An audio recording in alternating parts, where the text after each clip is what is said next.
प्यारे बच्चों, आज दूसरा पाठ पढ़ेंगे, लेकिन अभी तक संख्या जो दिखाई दे रही है वो बड़ी कम है।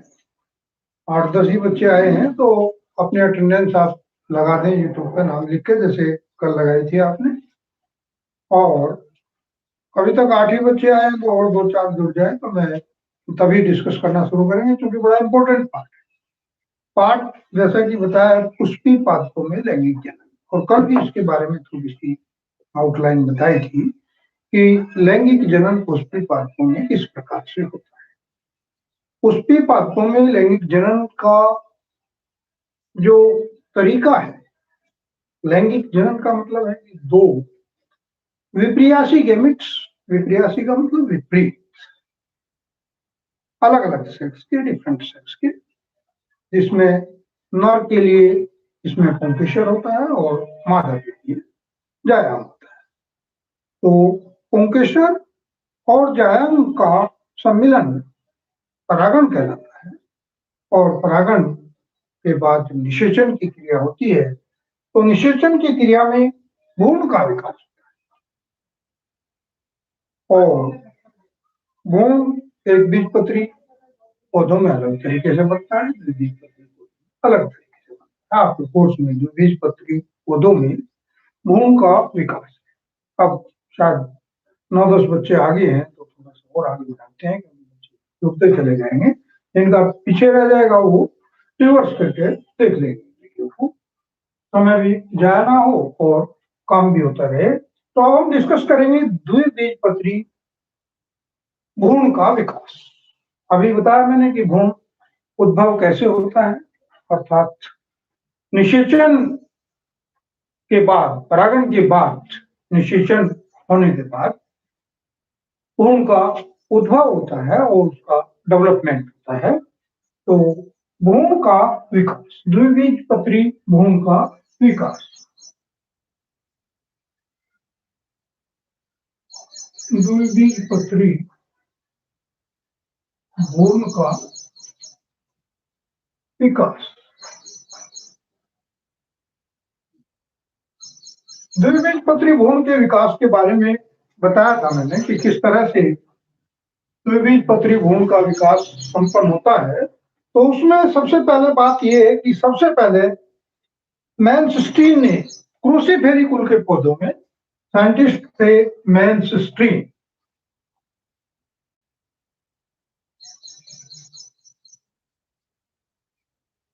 और क्रूसीफेरी कुल के पौधों में इसके बारे में बताया। द्विबीजपत्री में पहले ये भी बता दूं कि आपको द्विबीजपत्री यदि संशय है तो क्या है, यानी कि जिन बीजों में 2 बीज पत्र होते हैं, जो हमारी दलहन है, सारी दालें 2 बीजपत्री में आती हैं, क्योंकि 2 बीजपत्र आप छिलका उतारते हैं तो बीजपत्र अलग अलग हो जाते हैं। सरसों भी हमारी द्विबीजपत्री है, उसका भी आप छिलका उतारेंगे तो निश्चित रूप से उसमें भी आपको 2 बीजपत्र दिखाई देंगे। तो सबसे पहले सरसों कुल में, क्रूसीफेरी कुल को हम सरसों कुल भी कहते हैं, और पौधा जो था वो था कैप्सेला बुर्सा, कैप्सेला बुर्सा।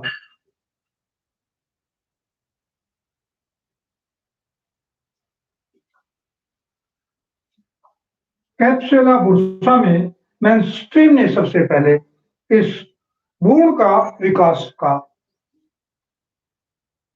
पूरा जो था एग्जामिन किया, और किस तरह से होता है, किन किन अवस्थाओं से भ्रूण का डेवलपमेंट गुजरता है, उसके बारे में बताया।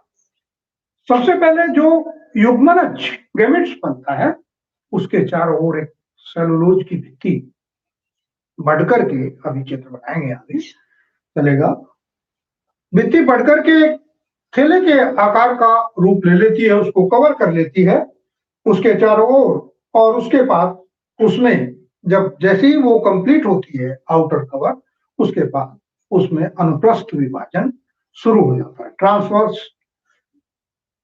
डिवीजन शुरू हो जाता है। और ट्रांसवर्स डिवीजन द्वारा 2 कोशिकाओं में विभक्त होकर बीजांड द्वार की कोशिका और निभाग की ओर अंतस्थ कोशिका, यानी बीजांड द्वार की ओर तो कोशिका और निभाग की ओर अंतस्थ कोशिका का निर्माण होता है। कुल मिलाकर के ये छोटी सी बात थी कि किस तरह से पहले जो भ्रूण कोश है उसको चारों ओर कोशिका भित्ति सेलुलोज की कवर कर लेती है। उसके बाद में उसमें ट्रांसफर डिवीजन शुरू होता है। ट्रांसफर डिवीजन में कोशिका और अंतः कोशिका दो प्रकार की कोशिकाएं बनती हैं। और अब आधार के पास कोशिका अनुप्रस्थ विभाजनों में लगभग 6 से 10 कोशिका लंबा, यानी कोशिकाओं की संख्या के आधार पर है, 6 से 10 कोशिकाएं बनती हैं, लंबा भ्रूण कोश बनता है। 6 से 10 कोशिका लंबा भ्रूण कोश का विकास होता है। निलंबित भ्रूण कोश बनता है, जो कोशिका फूल करके फिर उसके चूसकांक, चूसकांक का मतलब जो हिस्टोरिकल या वेसिकुलर सेल्स, यानी जो दूसरी कोशिकाओं के अंदर घुस करके भोजन का अवशोषण करती हैं, उन्हें हम चूसकांक या हिस्टोरिकल सेल्स कहते हैं। और इस प्रकार से विभाजित होकर के ये मूलांकर का, यानी मूलांकुर जिससे जड़ बनती है, उसका अवयव का निर्माण करती है। तो अब चित्र बनाएंगे। सबसे पहले जो 6 से 8 चित्र हैं, इसमें किस तरह से भ्रूण का विकास होता है। पहले एक कोशिकीय शुरू होता है कहां से,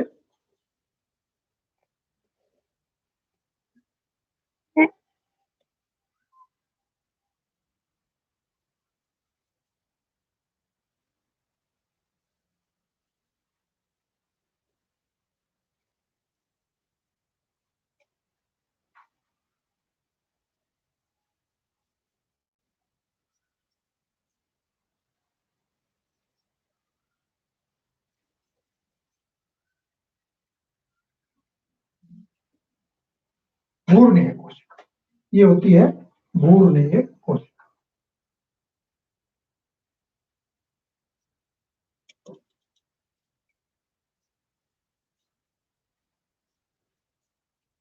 इसके बाद इससे दो सेल का उद्भव होता है।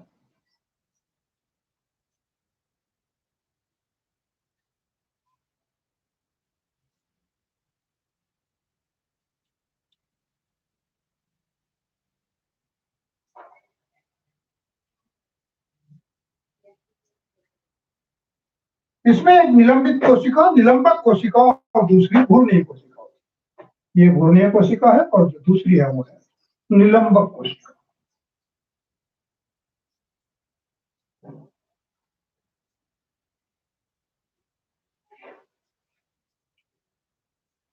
इसके बाद यही दो से चार कोशिकाएं बनती हैं।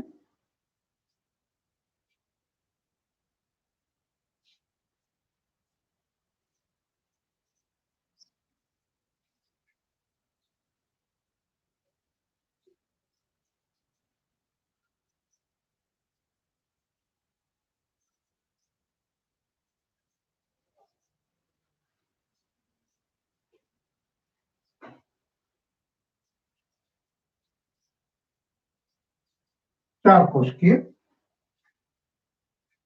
एक दूसरे से डेवलप होते हुए फिर 4 से 8 कोशिकीय, 8 से 16, इस तरह से 16 से 32 कोशिकीय ये बनता चला जाता है, डेवलपमेंट होता चला जाता है।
फिर इससे अलग 32, 64, 256 इसी तरह से कोशिकाओं का विकास धीरे धीरे।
इस तरह से आप देखेंगे कि ये 7 अवस्थाओं में पूरा जो द्विबीजपत्री भ्रूण है उसका विकास होता है। पहले सिंगल सेल से डबल, डबल से 4, 4 से 8, 8 से 16, 32, 64, 256 इस तरह से डेवलप्ड होते होते फिर डेवलपमेंट आ जाता है जहां रंगभोजन अर्थात उत्तकों का विकास शुरू हो जाता है। यहाँ 2 क्षेत्र बने, त्वचाजन बाहर का और अंदर का जो था वो रंगजन स्टीलर सिस्टम जिसे हम कहते हैं, जिसमें जाइलम और फ्लोएम का डेवलपमेंट होता है। इसके बाद दोनों बीजपत्र आप देख रहे होंगे, उनके बीच में खांच बननी शुरू हो गई, अलग अलग होने शुरू हो गए और ये यहाँ तक कंप्लीट 2 बीजपत्रों का दिखाई दिया। आप 2 मिनट में इसे तैयार कर लें, बना लें, फिर डिस्कस करेंगे इसके जो किस तरह से कोशिकाएं इसकी मिली हैं आपस में, जो आधार कोशिकाएं हैं, आधार कोशिकाएं हैं, किस तरह से ये मूलांकुर और परांकुर यानी बीज जब बोया जाता है तो जो बाहर की ओर आता है, प्रकाश की ओर गति करता है, उसे हम परांकुर कहते हैं, जिससे तने का विकास होता है, और जो नीचे जमीन में भूमिगत जाता है उसे हम मूलांकुर कहते हैं, जड़ का रूप लेता है। तो इस तरह से आप इसे बना लीजिए, 2 मिनट आपको लगेंगे।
मैं समझता हूँ प्यारे बच्चों, ये बना लिया होगा आपने, और अब जिनका नहीं बना वो कमेंट्स में लिख दे, मैं वीडियो शेयर कर दूंगा, या फिर वो वीडियो देख ले अपनी, क्योंकि वीडियो तो यूट्यूब पे है ही, कोई दिक्कत नहीं है, पीछे से बैक करके देख ले और बना ले। बड़ा इंपॉर्टेंट डेवलपमेंट है ये, 5 नंबर का क्वेश्चन आपका आता है, द्विबीजपत्री पौधों में भ्रूण का विकास, बहुत इंपॉर्टेंट है।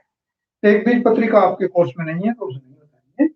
और अब है इसके बाद में, ये तो भ्रूण का डेवलपमेंट है, अब है भ्रूण कोश का डेवलपमेंट ऑफ एंडोस्पर्म, भ्रूण कोश का विकास। उसमें थोड़ा सा मैं बताऊंगा आज आपको, कंप्लीट नेक्स्ट वीडियो में, जो वो लंबा टॉपिक है, 4 प्रकार के होते हैं।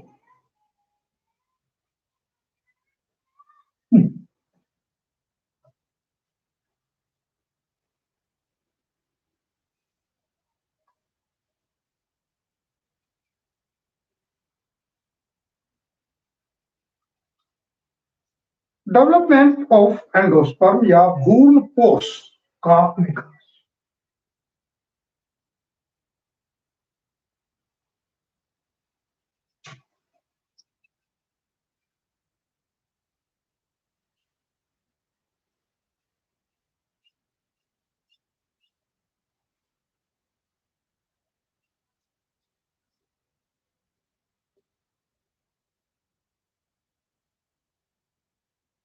डेवलपमेंट ऑफ एंडोस्पर्म, प्राय द्विबीजपत्री या आवर्तबीजी पौधों में त्रिसंलयन के फलस्वरूप भ्रूणपोष बनता है। त्रिसंलयन एक टर्म्स पहले भी आई है, 11वीं में आपने पढ़ी होगी, द्विनिषेचन त्रिसंलयन, यानी निषेचन तो 2 बार होता है, फर्टिलाइजेशन तो 2 बार होता है, लेकिन जो गैमेट्स बनता है वो 3n बनता है, इसीलिए इसे त्रिसंलयन कहा गया है। तो सभी भ्रूणपोष आवर्त बीजों में जितने होते हैं वो त्रिसंलयन होते हैं। भ्रूणपोष वृद्धि करते हुए भ्रूण के लिए पोषण प्रदान करता है। सबसे इंपॉर्टेंट इसका काम है भ्रूण पोषण करना, यानी उस समय जब पौधे में बीज आप अंकुरित के लिए बोते हैं तो उस समय वो सबसे ज्यादा एनर्जी उसको चाहिए अंकुरण के लिए, लेकिन पत्तियां तो होती नहीं, तो भोजन कहां से बनेगा? तो उसके अंदर, इस एंडोस्पर्म के अंदर जो भोजन संचित रहता है, उसी भोजन से पौधे उस अंकुरण अवस्था में अपना काम चलाते हैं। तो इसीलिए इसे भ्रूणपोष भी कहा गया है। आवर्त बीजों में भ्रूणपोष का विकास निषेचन से पहले ही शुरू हो जाता है, क्योंकि फर्टिलाइजेशन के बाद तो ये केवल त्रिएन यानी त्रिसंलयन के रूप में परिवर्तित हो जाता है। भ्रूणपोष के प्रकार, टाइप्स ऑफ एंडोस्पर्म। आज मैं केवल आपको टाइप बताऊंगा, चित्र इनके कल बनाएंगे। कल के सेशन में चूंकि आधा घंटा काफी हो जाता है, आंखों में भी दर्द हो जाता है, इस चीज का भी ध्यान हमें रखना है कि ज्यादा से ज्यादा आपको लाभ हो, नुकसान ना हो, कहीं लगातार मोबाइल पे बैठे रहने से आप परेशान ना हो जाए। तो टाइप्स ऑफ भ्रूणपोष के प्रकार केवल आज ये बताएंगे, भ्रूणपोष के प्रकार, टाइप्स ऑफ एंडोस्पर्म। 4 प्रकार के होते हैं, सभी नोट कर लें। नंबर 1, केंद्रीय भ्रूणपोष, न्यूक्लियर एंडोस्पर्म। केंद्रीय भ्रूणपोष, न्यूक्लियर एंडोस्पर्म।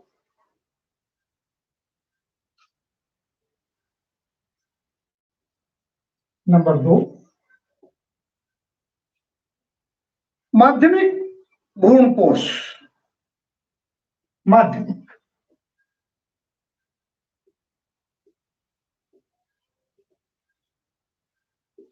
इंटरमीडिएट एंडोस्पर्म, या फिर इसे हम हेलोबियल एंडोस्पर्म भी कहते हैं, हेलोबियल एंडोस्पर्म। तीसरा, कोशिकीय भ्रूणपोष,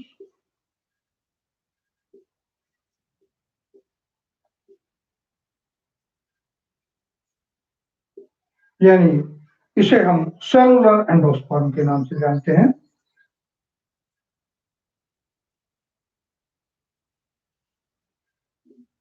सेलुलर एंडोस्पर्म। और चौथे प्रकार के होते हैं विशिष्ट प्रकार के भ्रूणपोष। इसमें भी कई प्रकार के होते हैं, डिस्कस करेंगे। विशिष्ट प्रकार के भ्रूणपोष यानी स्पेशल टाइप एंडोस्पर्म।